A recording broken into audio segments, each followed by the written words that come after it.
Tell me about your upcoming film. What is the sort of highlight of this film, and what is it? And what is that one nugget that you still haven't shared with anybody, and that you're going to tell us exclusively about? Well, that's a hard question. What's one nugget that I haven't shared with anyone? But yeah, the film is called Yeh Jawaani Hai Deewani. It comes out on 31st of May. It's a film directed by Mukherjee.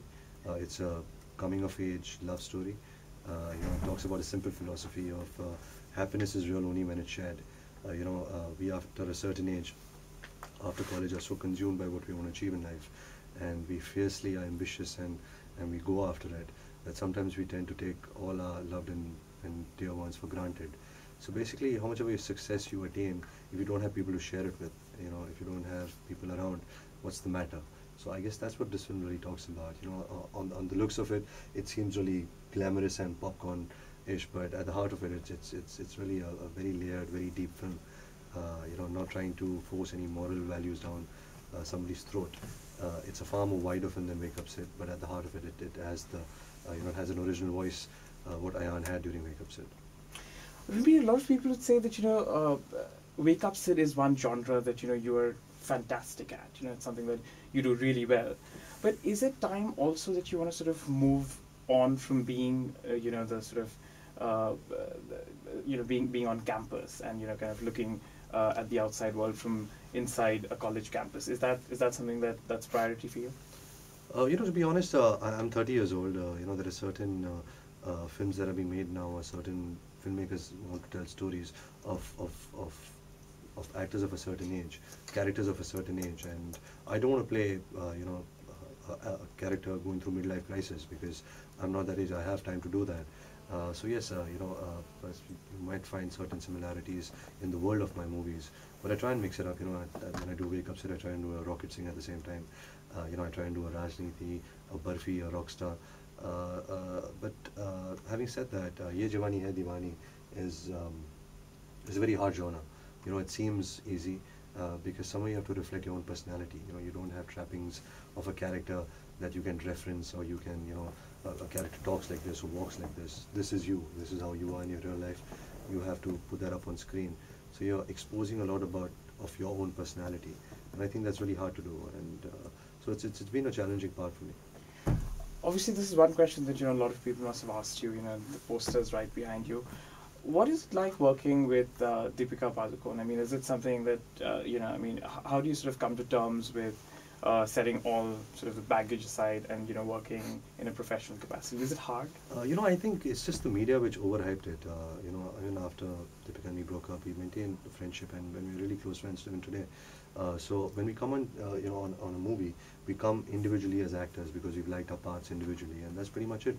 I'm ambitious, I'm hardworking, and so is she, and we both want to do, our job to the best of our capabilities. So it has nothing to do with past. It has nothing to do with, who's bringing what and what baggage, and is it awkward? No, we are on a movie set, we're working, and that's pretty much it. Okay.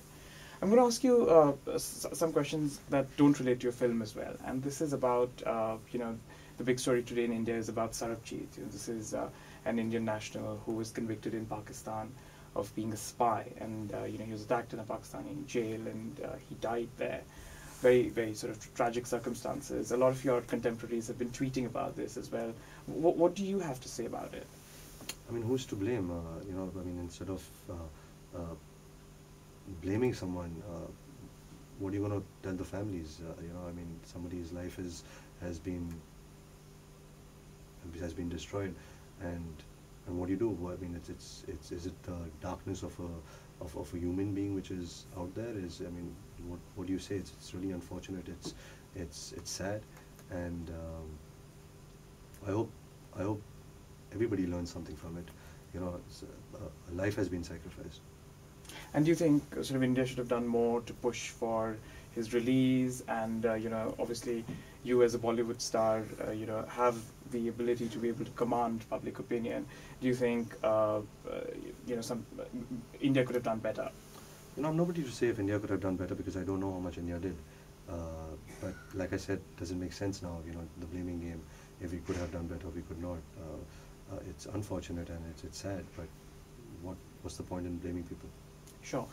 Talking about events in the news, a lot of your contemporaries have also taken up the cause of the gang rapes that have been happening in India, especially it's something that has given India a very bad name on the global stage. And we are talking to you in London.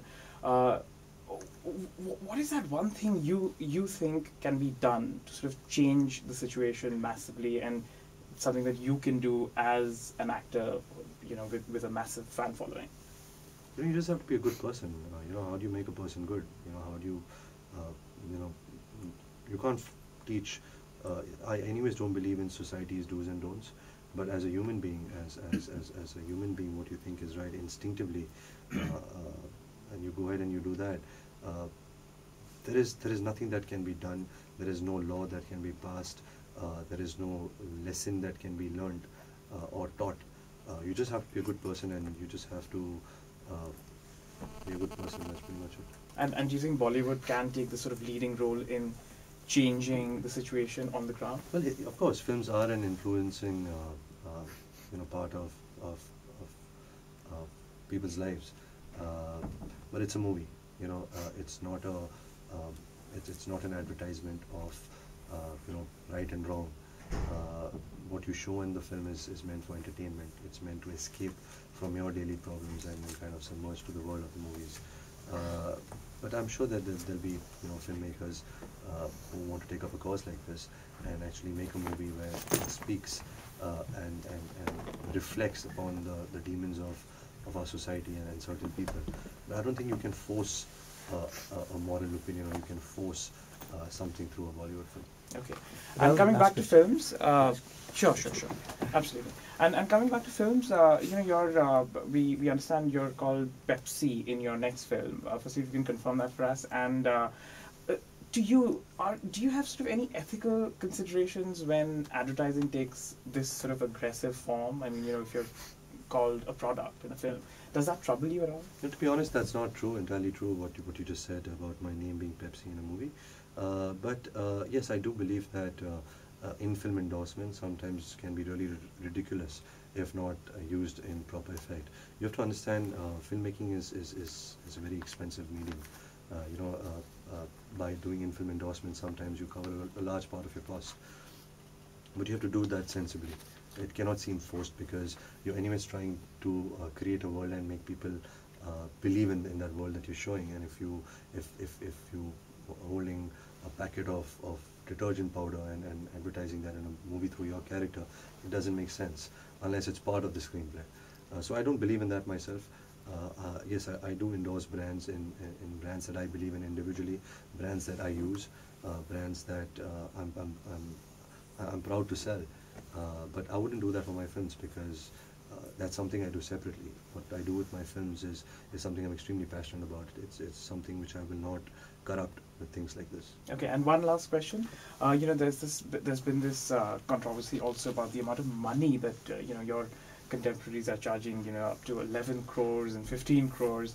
To you, does that, firstly, if you can tell us how much you charge, and is that to you, does that trouble you, the amount of money that is kicking around as an actor's fees?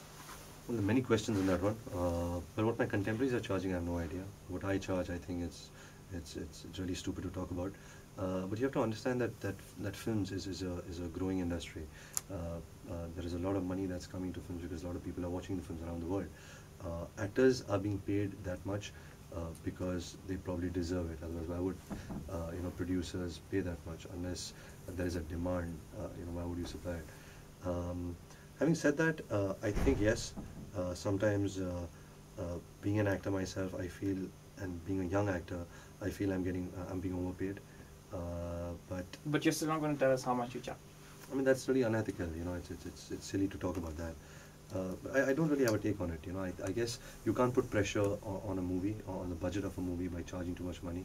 So a lot of actors, what they do is they take percentage in the profits or take the risk of not taking that amount of money, and if the movie does well, and then they'll take that amount. But having said that, money has never been my driving force. To be honest, I was born in luxury. I never saw the dearth of money, so money is not something which motivates me. If it's there, it's there.